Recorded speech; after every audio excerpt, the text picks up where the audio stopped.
And we hope you're tied on for Gulfstream today as we're off and running. It is a Florida Sire Stakes Saturday here at Gulfstream Park with Acacia Courtney and Jason Blewett. A hearty good morning, a little earlier than usual for this edition of Gulfstream today. Live from our paddock set, we have got a lot of ground to cover, no doubt about that. Yes, we do. 13 races on tap today. We have the two-year-old stakes in the second installment of the Florida Sire Stakes, and we also have the Wasted Tears.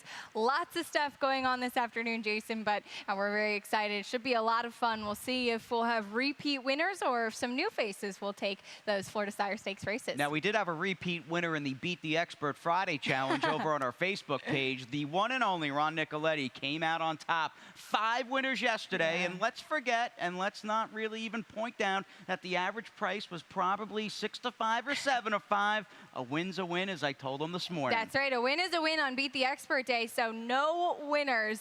You'll have to come back next week. I'm up for Beat the Expert, so maybe it'll be a little bit easier that day to get one of those great polos. But we love doing it every Friday. We love playing, and we love that you participate with us, so thanks to everybody that tossed their hat in the ring. We start a little after noon today. All right, so an early start, Baker's Dozen on this round number 2 of the Florida Sire Stakes, and those are coming up a bit later in Gulfstream today. Just a quick reminder as far as what's on tap. Our first Super High 5 gets underway in the first. Very competitive. I'd say a tougher than normal or tougher than par, 62.50 bottom level claimer for fillies and mares, and that's also the starting point in the first of 2 pick 5s on this Saturday, September 2nd at Gulfstream Park. A bit later in the afternoon, and with running 13, we have 3 pick 4s today. We do. Don't forget about that middle pick 4. It's a great wager, just 50 cents. That'll start in race number 6, and then much later on down the card, we'll have the Rainbow 6 starting in race number 8 today, $65,000 plus in that carryover, just a 20-cent wager.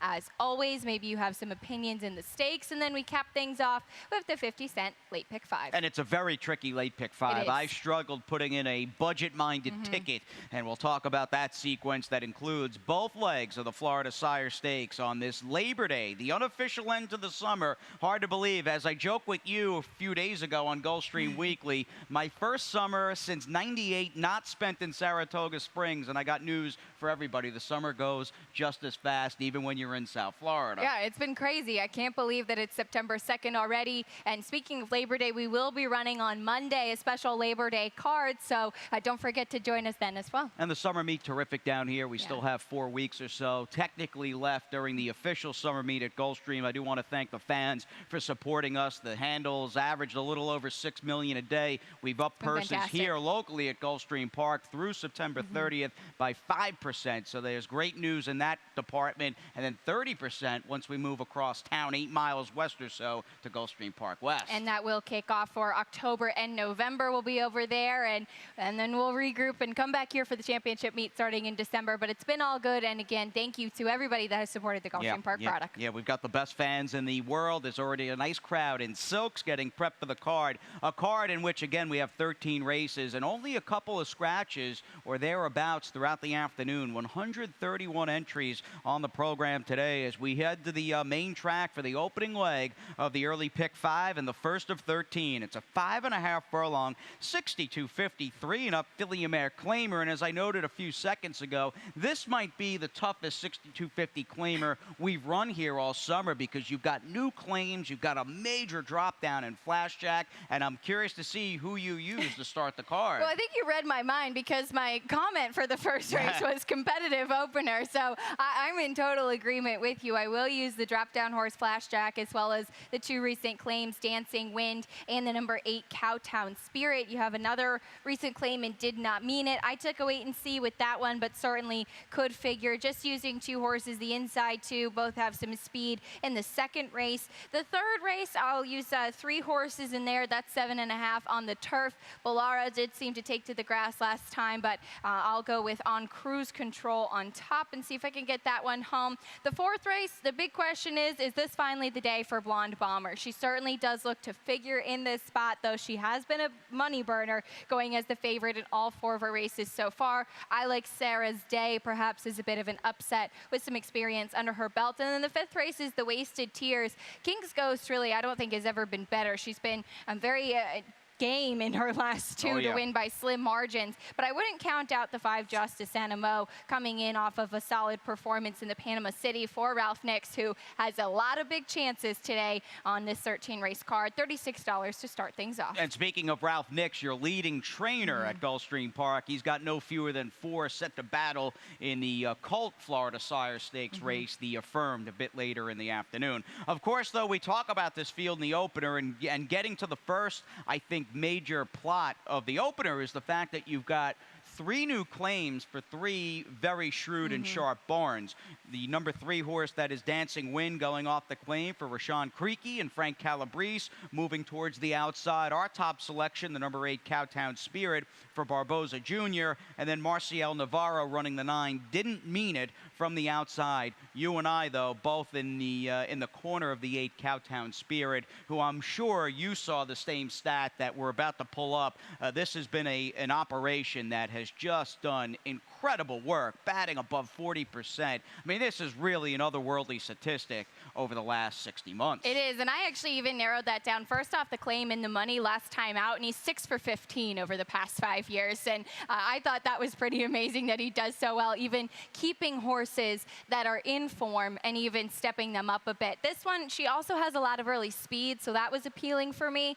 The other one, the number 3 Dancing Wind, first off the claim and won last time out, actually ahead of Cowtown Spirit. We'll see if she can repeat that performance. She has shown before that she can put back-to-back wins together. And maybe the one with the biggest to gain or lose in the race quickly happens to be the 2 Flashjack, and you run into a situation. She's like a better-looking version, I think, of Equity, or a better horse than Equity yesterday. But it brings up an interesting argument. Do you want the sort of marquee drop down who's in horrible form? Will the drop to 62.50 get her back into the winner's circle? And it's kind of questionable, really, because her last win did come against state-bred allowance optional claiming types, but it was on a sealed sloppy track. She's won at the 62.50 level before, and she's had some good performances against much tougher. It's just a very big drop in class. Yeah, she's coming full circle, a former 62.50 claimer who had risen up through the allowance ranks earlier in the summer, but back down into that claiming level in which she was taken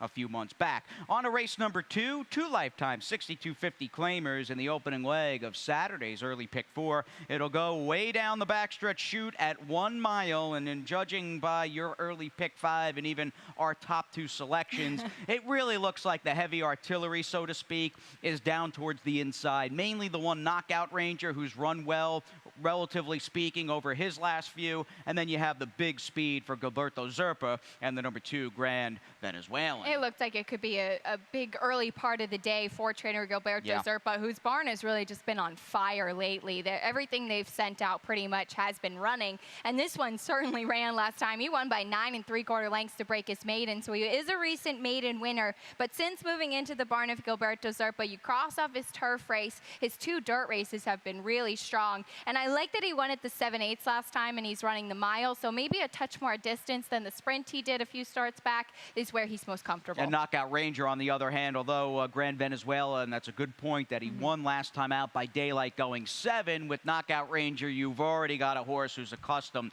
to the 1 mile distance and already has a W going 8 furlongs. We move on to race number 3 this afternoon, a 7.5 furlong maiden 12.5 here, our opening turf race on the card. And by the way, we are fast and firm, and with the earlier start, don't have odds for you yet for the first, but we'll get them up when we get the feed from Mutuals. We've got, what, a decent-sized field, in fact, 10 ready to rumble here in race number 3, and I'm not going to try to get too cute or creative here, neither are you, at least as far as our top selection goes. And watching the events unfold yesterday, that maiden 20 that our top selection, our cruise control, is coming out of, that might be a tougher than average maiden 20. We saw two very respectable efforts out of that race, considering this horse was third. Absolutely. Contraction, I thought, closed very nicely against winners last time in the opener yesterday. And on cruise control, now second off the claim for trainer Reed Nagel. I always say leave Reed Nagel off your ticket on your own risk, because he does an excellent job on preparing horses. This one had the rail last time.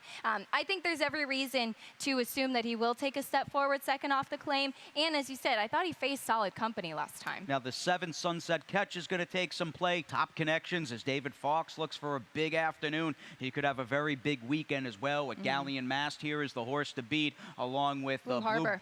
Blue Harbor on Monday's featured, and Monday's featured fourth race, the Vid. Nice to see his name in the program as well on your Labor Day card. We've also got the number 4 horse, Ballara, who I thought you brought up some good points in talking about this horse when you gave in your early pick 5. I tried to get this one home last time, switching to the turf, and he ran a good second. Not good enough. It had a big price with Allard Khan, but I do think that he's got some speed in an inside post, and it looks like the turf just might be where he's better. All right, speaking of being better, do we get a maiden diploma today for a 4-time beaten favorite in as many starts for the number 5 Blonde Bomber?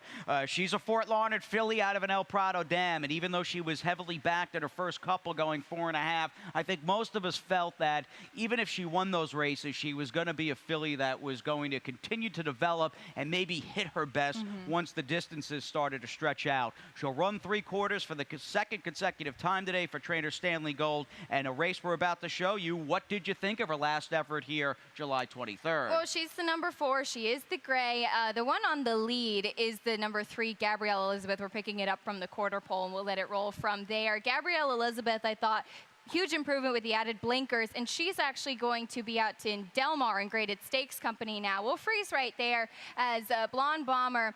She's out on the outside. Now, she is a little bit wide. I thought as we let it roll down to the wire, it took her kind of a while to get underneath herself, to collect herself, to really get going. She had a little bit of follow through, and granted, it looked like Gabrielle Elizabeth was just a much better horse on that day.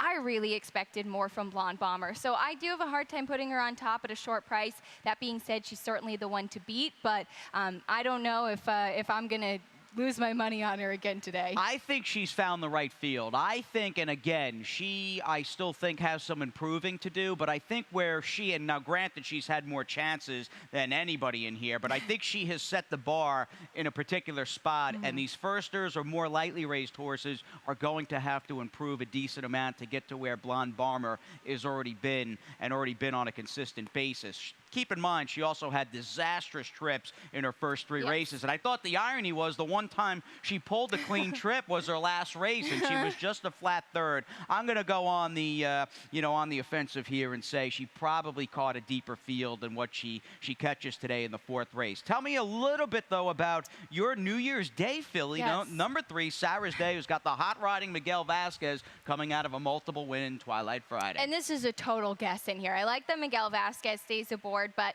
you see that she was beaten double-digit lengths in her debut. Awesome Ass won that race by daylight. She won by more than 11. And I did actually think the Lady Freedom, who came back to win next time out, I thought there was a little bit of a glimmer of hope for Sarah's Day in there. She got very keyed up in the walking ring prior to that race and still ran okay as far as the rest of the field goes. Last time out, she was slammed back at the start, totally didn't even get involved in the race. So she has experience under her belt. That's just what I'm going off of and what I've seen from her in the afternoons and the improvement. As I said, a total guess. I was just trying to get cute and look for an alternative. All right, next to that one will be the 2, Aaliyah's Story. We caught up with Elizabeth Dobles on our latest edition of Gulfstream Weekly, did a little winner's circle interview last Friday afternoon, and this is a barn and a trainer worth keeping tabs on, and I think a young new face here, if you will, in the Florida training ranks who is only going to be trending upward. She's got a firster for Imaginary Stables, Aaliyah's Story, who's been training up at Palm Meadows. Firster by Super Saver. Let's give you a little rundown here as far as the background is concerned. This one actually went through the auction ring 3 times before winding up with their current connections. First as a weanling, brought a bit more money as a yearling, and then ultimately sold for $70,000 and breezed well in that sale. Yes, she did. A nice breeze in the sale and a nice work recently at Palm Meadows, 48 3 for 4 furlongs. So coming in pretty solidly. We haven't really seen first-time starters fire yet for the barn, but she did have a nice 2-year-old win the other day with Clean Mind. So maybe they just need a couple races to get going. All right, the other firster maybe to keep tabs on, the B&Co new face by Overdriven, who actually brought a decent amount of money at $54,000. Bred in Arkansas, which is kind of cool. Yeah. And you got Darryl Holland home yesterday, or maybe you did. We weren't smart enough to use Darryl at 23 and change in the opening leg of the Rainbow Six, but maybe that's sort of the confidence builder that rider needs. Well, certainly his first Gulfstream victory, first U.S. victory as well. So big congratulations to him. We'll see if Razor Razorback lady, who's aptly named, being an Arkansas bred, will fire first out. No question about it. The Wasted Tears up next, one of 3 stakes on this Saturday, September 2nd here at Gulfstream Park. Good field as well. These turf fillies are very evenly matched for the most part, and King's Ghost is going into this mile and a 16th grass stake in today's 5th. I would say with the bullseye on her back, and rightfully so. She has been right at home at GP over the last few months with trainer Marty Wolfson, and boy, oh boy, has she timed it narrowly but perfectly, getting there first in her last couple. And we'll show that last race. This is in the Treasure Coast, and I have such an affinity for this mare because she tries every time. She's the number 5 that day. We're going to pick it up at the quarter pole. She kind of made a little bit of a middle move there. Jorge Ruiz, I think, handles her perfectly. They have a very good balance together. Now she's wide. Want to freeze right there because here is King's Ghost, and outside of her is Quebec, who kind of just ruined the race, I guess, a little bit early on with being shuffled back as we let it roll from there. And she was widest of all closing. So King's Ghost with the blaze and the red colors is in between horses, and she is so incredibly game. It was a tight finish between her and Quebec, who I think is very improved for trainer Bobby DeBona. But King's Ghost, I mean, it is amazing that she got that win. I'm amazed, even watching that race, and we've all seen it. If you're following Gulfstream or even casually watching the action down here, you've probably seen that race more than a couple of times, and I'm still impressed and amazed every time that she's able. I keep thinking Quebec's going to hold her off in that photo. I did, simply because of King's Ghost is going to be a prohibitive favorite. She'll be much shorter than the 5-2 you got last time out today. And the fact that the 7 Ms. Money, I think getting a better post and a rider change, you put her on the lead and you just try to wire the field. That's why I took the number 7 Ms. Money, who's got some back class, and 2 back defeated King's Ghost. I think she stacks up obviously very favorably in the talent department towards the upper echelon of this field, and she's a speed play for me here. I agree with you, and that's definitely going to be to her advantage, as King's Ghost is a late one-run closer, really, so that's always tough for her. But Ms. Money, I do think she was compromised by her post last time as well. She moved in a couple with scratches, but she never really got comfortable and got to get in a good position, and then it was just a cavalry charge at the end. Her win 2 starts back I thought was very good, and she was very game and tenacious. That being said, I still had a couple questions for her, and we'll see if the rider change does help today. Talking about the 5 Justice Animal, I saw her schooling yesterday, or 2 days ago, with actually both of the fillies for Ralph Nix that will be in the stake later on today in the Susan Scroll. She ran a big race last time in the Panama City, and she loves Gulfstream. I remember her win actually in the Panama City back in October too. She is, I think she's pretty handy. She can be a little bit closer, and she looked great. She's kind of been not so frequently at the racetrack in her last couple of starts, but she's got a lot of talent. I feel it's a major positive in the confidence department, and maybe speaks volumes. In fact, I think it does to her overall sharpness and health that she's able to pair up races here, because she's just been, for whatever the reason, she's had a hard time getting into a consistent groove this year as a 5-year-old. Eric Cancel, by the way, in town to ride today for trainer Ralph Nix. Yes, quite a few mounts for him. Also on a Steve Dwoskin firster a little bit later on too, but I guess his mom does work here at Gulfstream. I like that. I did not know that until a couple of days ago. We like working with Mrs. Cancel, like having her a part of the team here at the Stronach Group, and we'll see what Eric can do riding for a very live outfit, obviously, on this Saturday card. A card that continues with race number 6. The middle pick 4 gets underway with the 6.5 furlong, $12,500 maiden claimer. We finally start to disagree a little bit. This would be the race for it. Yes, the first few races on the program, I will not be surprised, and these are obviously usual famous last words, seeing the pick 5 chalk out. We'll see if that happens. Things kind of open up here in race number 6. I am going to take, as far as my exacta, the old 4, 5, and 9. Give me a little Fiore on top, and I'm just not biting the flow of Victor Barboza Jr., especially teaming up with Edgar Zayas, and it's just kind of breaking it down, looking at a horse who's second off a little bit of a layoff, just running a bit better today, in for the 12.5. And we'll see if getting onto a fast main track will be the key. Now, her only win did come on a sloppy track taken off of the turf. She hasn't run on the turf in her last couple, even as the favorite last time, so I assume that's the connection saying, well, maybe the dirt is where she is. It kind of looks like maybe a bit of a last-ditch effort to me. So we'll see if her speed does help her. I thought Lago Lindo ran a big race last time, and I actually remember talking to Ruben Gracita a couple starts back, and he was saying how much he really liked this horse. Cross off the turf race last time was a big performance at a big price, and I thought that she ran against a solid field that day, so I'll give her another try. All right, we'll see. Exposed off the win, and maybe all along she's just a tried-and-true dirt sprinter. She's one of a number that you could fool around with in this upcoming 6th race. This race really gave me fits, and clearly you and I have a little bit of a disagreement. We're nearly to our breather. We've got one more race to get to, and then it'll be into Saturday's Pick 6. Go figure. There aren't many days when you can start a Pick 6 beginning in race number 8, but that's the story on a big field, bulky field day at Gulfstream Park. And Saturday 7th, a 12.5 maiden claimer at a mile and a 16th on the turf, and we're back to agreeing again. Basically box the 3, 10, and 11 if the cows come home. But again, outside posts, that might be an issue, but man, you start to pick your way through the field. I think you're just, with Sarastro, fact that this gelding is so lightly raced, you're just automatically inclined to pick him on top. I think you kind of have to, too. And I don't mind the post so much going the mile and a 16th versus maybe the 7.5 or the mile. I really just think he meets the right field today, and it's kind of amazing. He's by Awesome again and out of Honey Rider, so he's impeccably bred and just hasn't lifted his feet yet. It was a big layoff. He's now 3rd off the layoff. I think even drawn outside, he gets in a good spot and maybe closes under Miguel Vasquez, and that's all she wrote. Right. I mean, I just think it speaks volumes, and he seems to be incrementally improving with each start. I mean, my second choice in here, the 11, who is saddled again with the post even further outside, is 0 for 26, and then your runner-up, the 3, Nation USA, is 0 for 14. So you hate to say now or never for a horse who's only run 4 times. Right. It really shapes up that way on paper for Sarastro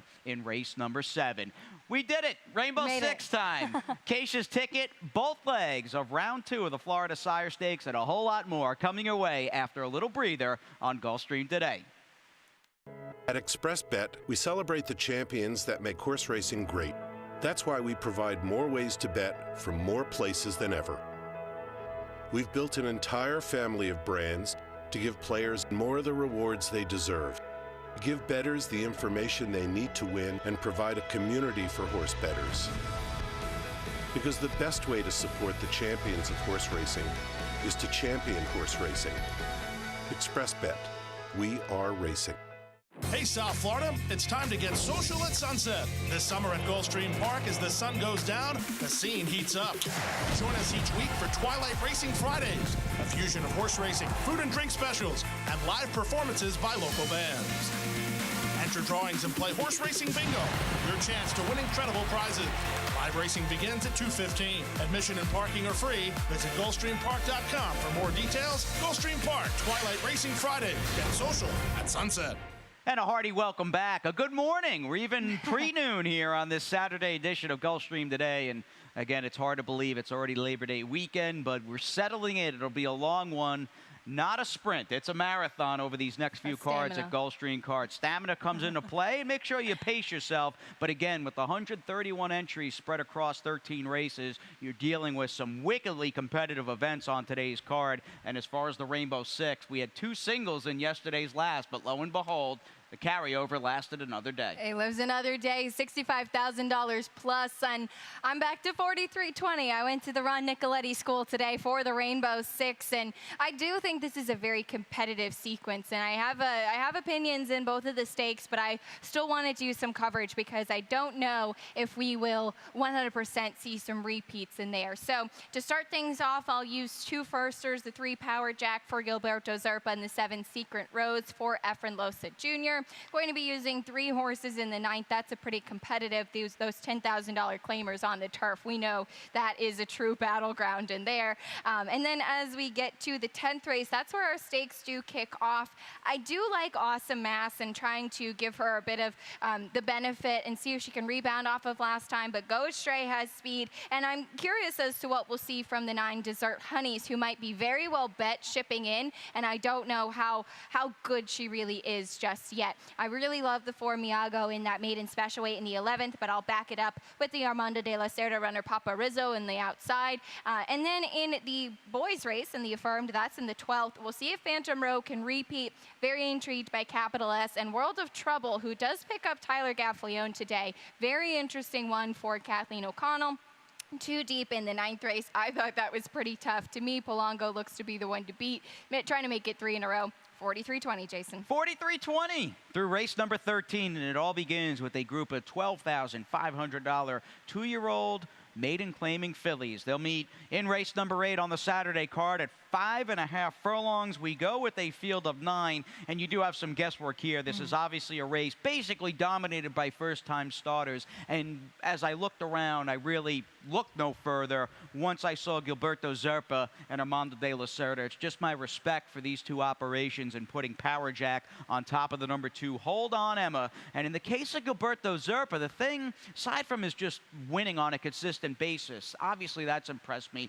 Most of these younger trainers who are building up their barns, I feel like they specialize in one area where they're good with claimers or they're good with older horses. I feel this is an operation that has kind of done it all. They're very good with their 2-year-olds and properly spotted 2-year-olds at that first time out. Absolutely agree with you. And this one should certainly be intriguing. First-time starter does pick up Edgar Zayas. It's a 2-year-old filly by Power Broker out of an unraced mare. I kind of went with a little bit of a pedigree play. The 7 Secret Rose, not to mention talking about a barn that does well with something specific. I've talked about this before. Efren Loza Jr. does outstanding work with first-time starters and with 2-year-olds as well. We have a stat to show tomorrow, but just in general, it's a positive ROI and very good numbers. This one's by Justin Phillip, who's really made a splash as a new sire, so I was intrigued by that. The mare's only win was on the grass, but she's already produced 4 foals out of 5 to win, so she's been a good producer so far, and we'll see if this will be the one for Jesus Rios. Could be, and you've turned me on to this barn, and much like Reed Nagel and a few other names maybe that weren't household names in my, in my horse playing career, there's a number of sharp horsemen and horsewomen down here plying their trade at Gulfstream Park, and Efren Loza Jr. is certainly one of them, and I'm looking forward to your expertise as far as who looks good in the walking ring a bit later in race number 8. We move on to the 9th here, 7.5 furlongs, 3 and up, 10K claimers on the turf. Late pick 5 begins. Obviously, the early pick 5 kicks off in the first, a little past noon. A few hours from now, we'll get things underway in a $27 play. And I admit, going in, I built this ticket around Sutosh, who I picked on top in the affirmed division of the Florida Sire Stakes. It's a very tepid single. I'm hoping if he wins and he's able to turn the tables on Phantom Row and a few of the others, that he'll do so today, stretching out the 7 furlongs from a good post and likely getting a fast pace. And if he wins, hopefully we hit this thing. I'm calling, at least to start things out, with both the 2 It's a Given and the 4 Parma Landing. I think in the talent department, they're just a little classier than anything else in here. On to race number 10, the Susan's Girl. It's basically a reprise of the Desert Vixen, but you can add in the second time starting and who seems like a pretty popular horse on social media in the 9 Desert Honeys. I used her as well for Eddie Keneally. A 3-bagger for me in race 11, in which trainer Antonio Sano, having Cometon and Miago, holds a very strong hand, but I also used the Scat Daddy trainer change to De La Cerda on a Sutosh, and if we get up to the last, I'm just going to bite my fingernails because I am not confident. I felt yesterday, that's tough. yeah, we kind of joked around and we're quipping yesterday on the show if we made it through the Rainbow 6 and or the late pick 5 through Friday's nightcap, we felt pretty comfortable between the 6, 8, and 10. And that worked out. And it worked out. The 9-5 favorite, Forever Admiral, I think his name was Cruz. Today, I don't feel that way in the last. It's a very hard race. But again, getting back to the 2 that I think will start things out in the exacta column in race number 9, and clearly you agree, the 2 It's a Given and the 4 Parma Landing. And in the case of It's a Given, he's been, and this is one of my old buddies from back north, he's been good for Jose Pinchin. He is, and he had a tough time last time as well. We'll show that race. This is back on the 13th, and Gautier, who's been very good lately for Carlo Vaccarezza, wired the field that day. So It's a Given is the number 7 as we pick it up at the quarter pole, and we're going to roll from there, and he'll be steadied back by the number 5 outside of him, who is Regal Kitten, and the number 9 right there. If we freeze, there he is now. He's been steadied back by the other horses in front of him. So he totally lost his position coming down to the stretch. Again, Gautier wired, so no problems up there as we just let it go down to the wire. He really had no time to regroup after that, and Edgard Zayas just tried to protect him really and didn't try to ride him hard after that. Now, when mentioning the 4 Parma Landing, you've got Joe Orsino with a last-out winner and a horse who maybe there was some urgency last time out because he hadn't really shown all that much in his previous 2. They dropped him in for 10. There were no takers, but I think he resoundingly answered the fact that he's still okay and still more than good to win for 10 Gs. He is, and I really liked that performance from him. I like Miguel Vasquez in the saddle today, and I'll try to see if he can make it 2 in a row. He's done it before, but I wouldn't leave either of those horses off. No, it might just ultimately, assuming they pull respectable trips, I really think they're here and everybody else is somewhere down here in race number 9. Now, things get a little tricky in race 10, and there are many plot lines on the line and layered throughout both legs of today's Florida Sire Stakes. Up first, of course, the 2-year-old fillies in the $200,000 Susan's Girl. We have a field of 9 set to go, and again, no scratches to report. We'll see. Ultimately, Awesome Mass is a clear favorite at 9-5 on the line, and I think it's up to her to put kind of a so-so or fairly lackluster effort in the Desert Vixen behind her. I think we all know what we saw 2 back when she broke her maiden, 5/8 or not. She was awesome that day. She was. She lived up to her name, and we'll backtrack to the Desert Vixen as there are several horses coming out of it. Of course, Go Astray, who wired the field that day, but we're going to start from the break as Awesome Mass does get off a little bit awkwardly. We'll show the head on. We're just looking at the number 3 right here, and right there as we freeze. Again, she's in the orange cap. She took kind of an awkward stutter step. She didn't get early on into the race, and we'll let it go from there as she now gets covered up, and she's not used to that. Now, as we freeze again, here's Go Astray on the front.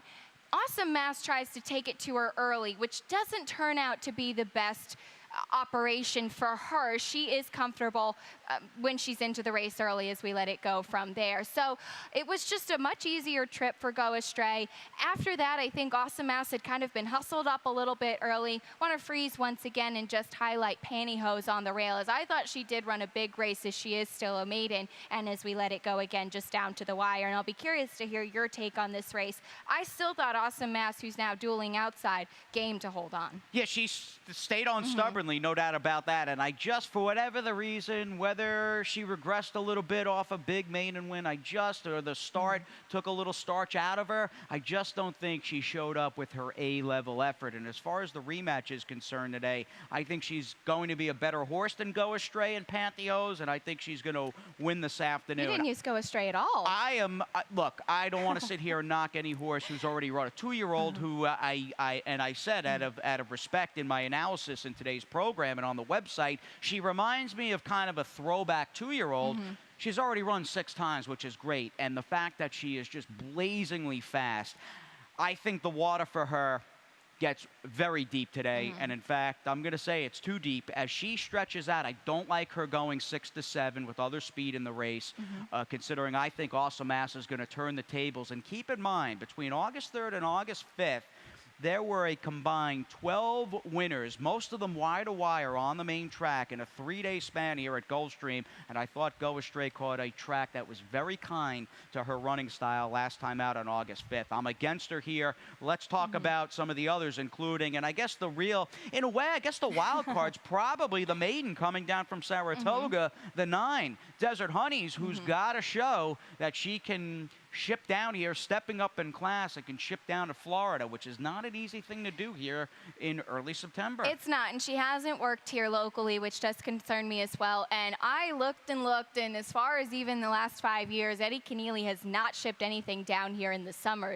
His horses really are here December to April throughout the championship meet. And if you go back to watch Desert Honey's first race up at Saratoga, yes, she did rear at the start. She was at the back. Honey Graham, the winner, wired the field that day. I thought she did have some wide late rally, but I think she really has to step up, and she'll probably just take attention by the fact that she's coming from Saratoga. Yeah, it does seem, and again, I have not watched nearly the amount of races at Saratoga Racecourse as I have in previous summers. It does seem like she's coming out of a fairly average maiden race. The winner returned quick for Ian Wilkes and Mary Lou Whitney. Got a 67 buyer winning. Her maiden is at a short price last Sunday. We'll see. Those are the 2-year-old fillies in the Susans, girl. It'll be interesting to see how the pace plays out and who can stay that demanding 7 furlongs. Let's stay with the 2-year-old scene. In fact, we have a good one here coming up in race number 11. 7.5 on the turf. 2-year-olds for the boys. $53,000 maiden special weight. And it's good to be trainer Antonio Sano, isn't it? Yes, you got Guinevere over at Gulfstream Park West, and you're set to go.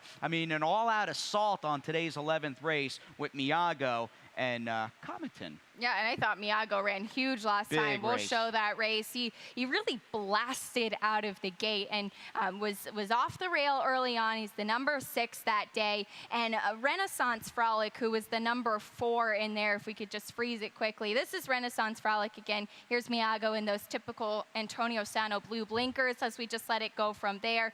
He kind of shifts out, and he is the one that does end up winning that race. And you can see him kind of drift off the rail, Miago in the blue blinkers. But lots of horses had a chance. And while he certainly is still green, he is a 2-year-old. It was only his 3rd start. I thought he was incredibly game, as a lot of horses were coming at him from either side. I can't believe this race was already 3 weeks ago. Yeah. Feels like I'm looking when I was analyzing the race. I'm going, oh, Miago, he ran like yesterday. a week ago, you know? Oh, well, Yeah. how's Antonio do 1 to 7 days? Oh, wow, that race was 3 weeks ago. But a good effort, and he's got that foundation under him today. And the others, and they are lightly raced, and we'll see who is heading in the right direction. And you feel like the 8 Comiton, his stablemate's going to be a much bigger price, and he is no doubt turf meant. He ran slow, but okay in that off-the-turf race a few days ago. Papa Rizzo on the outside doesn't have a great post, and that run to the first turn for these youngsters comes up very, very quickly, but there's reason to think that he should show up with a good race. He is making his first start for trainer Armando de la Cerda. Now he is a 2-year-old by Scat Daddy. The mare was unraced, and the only sibling did win on the dirt,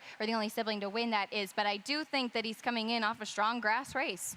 Now, as far as Armando, over the last year, he's been unbelievable with straight-up trainer changes. 8 for his last 21, batting 38% in the W column. He's hit the board close to 70% of the time. You've got that stat in your favor, and a well-bred horse in good hands from post number 12. Quickly, there's a chestnut firster by Tappet and Watchin? Yeah. Anyway, colt by Tappet, purchased, and I liked it, Breeze at Barrett's. I thought this horse looked pretty solid. Now, I thought it was very interesting that this horse was an original yearling RNA at $625,000. And ultimately, quote unquote, only brought $210K in that Barrett's Breeze that I liked. You saw the 8th and 10 and 2 with the work. Damn, this is her first fall. She was more of a synthetic stakes horse, but she was a good one. She was grade 1 place, and as you said, she earned nearly $600,000 on the track. 0 for 1 in her only turf start, but as you said, and this one has some nice works too, so not really quite sure what to anticipate from this one. Maybe tread with a little bit of caution and take a second look at the Patrick Biancone firster. All right, moving on to the co-featured $200,000 firm division of the Florida Sire Stakes. 2-year-olds, of course, on the main track, going 7 furlongs. Much like the Philly counterpart, you've got 9 ready to rumble, and this race came up in absolute war. To be fair, the starting point is definitely the rematch, and you've got quite a few coming out of the August 5th Dr. Fager. The tactics, much like Go Astray in the Desert Vixen, was the same for Phantom Row. He bounded on the lead. He faced a little more pace pressure than she did, but ultimately he coasted clear for a very nice victory. Of the last out stakes winners, I prefer him over Go Astray, but he is going to face some significant hurdles from that inside post. He is. He does have the inside post. And speaking to Ralph Nix yesterday, that was maybe a little bit of a concern for them, for sure, because there's some fast horses to his outside. But that being said, he's been impressive in both of his starts already. And looking at him last time, after he won, he has the look that he can stay the distance today and in the next Sire Stakes as they stretch out even more to the mile and a 16th. So I like that about him. I also like that about the number 6, Capital S, who is the other Ralph Nix runner in here, one of the others. He has 3 others, actually. But this one, he has that look of being able to go the distance, and that's what I like about him. Even if it's not today, next time out, it'll be even better, too, getting that more distance. And this was actually a horse they didn't expect to win first time out, and he was game, and he was able to win, even though maybe some others were a bit more advanced. So I like him at a price in here. And he's 1 of 4 again for trainer Ralph Nix. Now, as Phantom Row comes out of a very speedy and determined effort in that August 5th, Dr. Fager, he's also facing the likes of Dunk, who was the beaten 4-5 favorite that afternoon, coming in off a daylight victory just 21 days earlier for Stanley Gold. And my top selection today in Sutosh, who again, I feel as though was against the track, a track very kind to front runners, specifically on that August 5th card. And I like the post and likely pace scenario Sutosh is going to get to maybe sit off and attack at 7 furlongs today. Sutosh was the number 8 that day, and you're right, he was trying to close. Phantom Row did have a much easier trip that day. I thought he was game. They are going to add the blinkers in here. He showed that he could sit off the pace last time, which I do think is beneficial. I kind of wanted to see him maybe step forward and see if he can go the distance, but definitely a strong hand in here for Ralph Nix. Tyler Gaffleone quickly picks up the mount for Kathleen O'Connell, and Mike Dubbs saw fit to purchase the 8 World of Trouble following this horse's wet track debut, but a blazingly fast and monster 14-length maiden 25 score. And it's pretty interesting that they did debut him at the maiden 25 level. He won so impressively, and now they put him in stakes competition. I guess you have to take a shot, so we'll see if what the real World of Trouble is. It sounds redundant. It'll be a test for all these horses, the fillies and the colts, and I think that's the beauty of this Florida Sire Stakes, seeing the progression from 6 a month ago to 7 today in some loaded fields. We'll do the last quickly here as we got to get you the Saturday scratches and changes. We wrap things up, and there's no rest for the weary. Another big size, bulky field to cash out the card in a race on the turf. It's 7.5. It's a $10,000 claimer.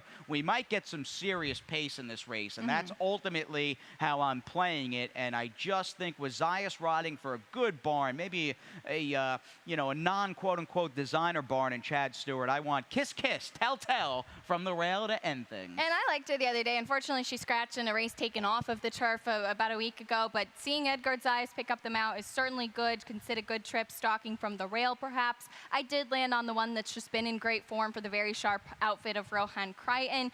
2 in a row. We'll see if she can make it 3. Pete Aiello doesn't kiss and tell.